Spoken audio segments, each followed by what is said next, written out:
ക്യാൻസറിനെ എങ്ങനെ തിരിച്ചറിയാം? ഫസ്റ്റ് സ്റ്റേജിലും സെക്കൻഡ് സ്റ്റേജിലൊക്കെ ക്യാൻസറുകൾ കണ്ടെത്തുകയാണെങ്കിൽ അതിനെ കുറച്ചുകൂടെ കൂടുതൽ ചികിത്സിക്കാനും വളരെ പെട്ടെന്ന് ആ രോഗിയെ സേവ് ചെയ്യാനും നമുക്ക് സാധിക്കും. തുടക്കത്തിൽ കാണിക്കുന്ന ലക്ഷണങ്ങൾ എന്തൊക്കെയാണ് എന്നാണ് ഇന്ന് പറയാൻ ഉദ്ദേശിക്കുന്നത്.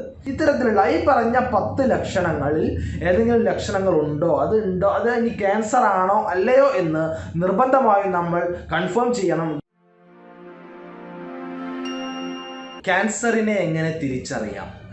ക്യാൻസർ ബാധിച്ച ആളുകൾ ഓരോ വർഷം കഴിയുന്തോറും കൂടിക്കൂടി വരികയാണ്.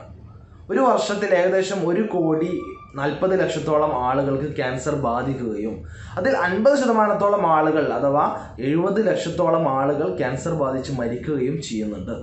ഇങ്ങനെ 50% മരണസംഖ്യ ഉള്ളത് കൊണ്ടാണ് എല്ലാ ആളുകളും ഇതിനെ വളരെ ഭീതിയോടുകൂടി കാണുന്നത്. എന്തുകൊണ്ടാണ് ക്യാൻസർ ഇത്രയധികം മരണസംഖ്യ കൂടുന്നത് എന്ന് ചോദിച്ചാൽ, ഭൂരിഭാഗം ക്യാൻസർ കേസുകളിലും രോഗികളിലും 3rd സ്റ്റേജ് അല്ലെങ്കിൽ 4th സ്റ്റേജ് ആയിട്ടുള്ള ക്യാൻസറുകളാണ് കണ്ടെത്താൻ കഴിയുന്നത് എന്നുള്ളതാണ്. വളരെ വേഗത്തിൽ തന്നെ ഫസ്റ്റ് സ്റ്റേജിലും സെക്കൻഡ് സ്റ്റേജിലൊക്കെ ക്യാൻസറുകൾ കണ്ടെത്തുകയാണെങ്കിൽ അതിനെ കുറച്ചുകൂടെ കൂടുതൽ ചികിത്സിക്കാനും വളരെ പെട്ടെന്ന് ആ രോഗിയെ സേവ് ചെയ്യാനും നമുക്ക് സാധിക്കും. അതുകൊണ്ട് ക്യാൻസർ ഉള്ള ആളുകൾ ശ്രദ്ധിക്കേണ്ടത്, അല്ലെങ്കിൽ ക്യാൻസർ ബാധിച്ചിട്ടുണ്ടോ, അല്ലെങ്കിൽ ക്യാൻസറിൻ്റെ ലക്ഷണങ്ങൾ എന്തെല്ലാമാണ്, തുടക്കത്തിൽ കാണിക്കുന്ന ലക്ഷണങ്ങൾ എന്തൊക്കെയാണ് എന്നാണ് ഇന്ന് പറയാൻ ഉദ്ദേശിക്കുന്നത്. ക്യാൻസറിന് പല ഘടകങ്ങളും പല കാരണങ്ങളും ഉണ്ട്. എന്നിരുന്നാലും വളരെ പ്രധാനമായിട്ട് നമ്മുടെ ജീവിതശൈലി തന്നെയാണ് ക്യാൻസർ ഇത്രയധികം കൂടുന്നതിന് വേണ്ടിയിട്ട് കാരണമായിട്ടുള്ളത്. വളരെ പ്രധാനമായിട്ടുള്ള ഒരു 10 ലക്ഷണങ്ങളാണ് ക്യാൻസർ രോഗികളിൽ ആദ്യമായി കാണാൻ സാധ്യതയുള്ള കണ്ടുവരുന്ന 10 ലക്ഷണങ്ങളാണ് പറയാൻ ഉദ്ദേശിക്കുന്നത്. ആദ്യത്തെ ലക്ഷണം വിളർച്ചയാണ്. ശരീരത്തിലെ ഹീമോഗ്ലോബിൻ്റെ അളവ് നന്നായി കുറയുക. അകാരണമായി മറ്റൊരു കാരണവുമില്ലാതെ പെട്ടെന്നുണ്ടാകുന്ന വിളർച്ച, വളരെയധികം ഹീമോഗ്ലോബിൻ കുറയുകയും ക്ഷീണിക്കുകയും ചെയ്യുന്ന ഒരവസ്ഥ. രണ്ടാമത്തെ കാര്യം ശ്വാസതടസ്സം, അല്ലെങ്കിൽ ശ്വാസോച്ഛ്വാസത്തിലുണ്ടാകുന്ന ബുദ്ധിമുട്ട്, ദീർഘമായി നിലനിൽക്കുന്ന ചുമയും ആ ചുമച്ച് കഫം വരുമ്പോൾ കഫത്തിൽ രക്തത്തിൻ്റെ സാന്നിധ്യം കാണപ്പെടുക. ഇത് എല്ലാം ഈ ഒരു ക്യാൻസറിൻ്റെ ലക്ഷണമാവാൻ സാധ്യതയുണ്ട്. അതുകൊണ്ട് ഡോക്ടറെ കാണിക്കുകയും തുടർ നടപടികൾ സ്വീകരിക്കുകയും ആവശ്യമാണ്. അതുപോലെ മറ്റൊരു പ്രധാനമായിട്ടുള്ള കാര്യം എന്ന് പറയുന്നത് അകാരണമായിക്കൊണ്ട് വളരെ പെട്ടെന്ന് തടി കുറയുക. സാധാരണഗതിയിലുള്ള ഒരു മനുഷ്യൻ വളരെ പെട്ടെന്ന് മറ്റൊരു അസുഖങ്ങളോ കാരണമോ ഇല്ലാതെ വളരെ പെട്ടെന്ന് തടി കുറയുക, അത് കാരണം വളരെ ക്ഷീണിച്ച് ഒന്നും ചെയ്യാൻ കഴിയാത്തൊരവസ്ഥയിലേക്ക് അയാൾ മാറുകയാണെങ്കിൽ നമ്മളിത് ക്യാൻസർ ആണോ എന്ന് ഉറപ്പുവരുത്തുന്നതിന് വേണ്ടി ഡോക്ടറെ കാണണം, നിർദ്ദേശങ്ങൾ തേടേണ്ടതുണ്ട്.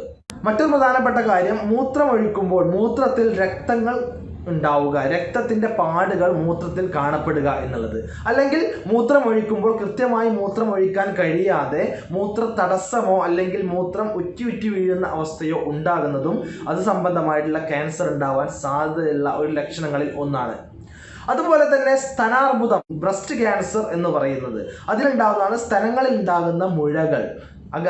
വളരെ പെട്ടെന്നോ അല്ലെങ്കിൽ വളരെ ചെറുതോ വലുതോ ആയിട്ടുള്ള മുഴകൾ കാണപ്പെടുക. സ്ത്രീകളാവുമ്പോൾ ഒരു 35 വയസ്സിന് മുകളിലുള്ള സ്ത്രീകളൊക്കെ ഇടയ്ക്കിടയ്ക്ക് സ്വന്തം സ്തനം എക്സാമിൻ ചെയ്യുകയും എവിടെയെങ്കിലും മുഴകളോ തടിപ്പുകളോ പാടുകളോ കാണപ്പെടുന്നുണ്ടെങ്കിൽ അല്ലെങ്കിൽ വേദനയോ മറ്റോ ഉണ്ടെങ്കിൽ ഡോക്ടറെ കാണിക്കുകയും അതില്ല എന്ന് ഉറപ്പുവരുത്തുകയും ചെയ്യേണ്ടത് നിർബന്ധമായിട്ടുള്ള ഒരു കാര്യമാണ്. അതുപോലെ മലദ്വാരത്തിൽ രക്തസ്രാവം ഉണ്ടാവുക, മലബന്ധം ഉണ്ടാവുക, അല്ലെങ്കിൽ കൃത്യമായിട്ട് മലം പോവാതിരിക്കുകയും അവിടെ ബ്ലീഡിങ് ഉണ്ടാവുകയും ചെയ്യുക. അത് തെറ്റിദ്ധാരണ പരമായി ഹെമറോയിഡ്സ് ആണോ പൈൽസ് ആണോ എന്ന് തെറ്റിദ്ധരിക്കപ്പെടുകയും ക്യാൻസർ കണ്ടെത്താൻ വളരെ ലേറ്റ് ആവുകയും ചെയ്യാറുണ്ട്.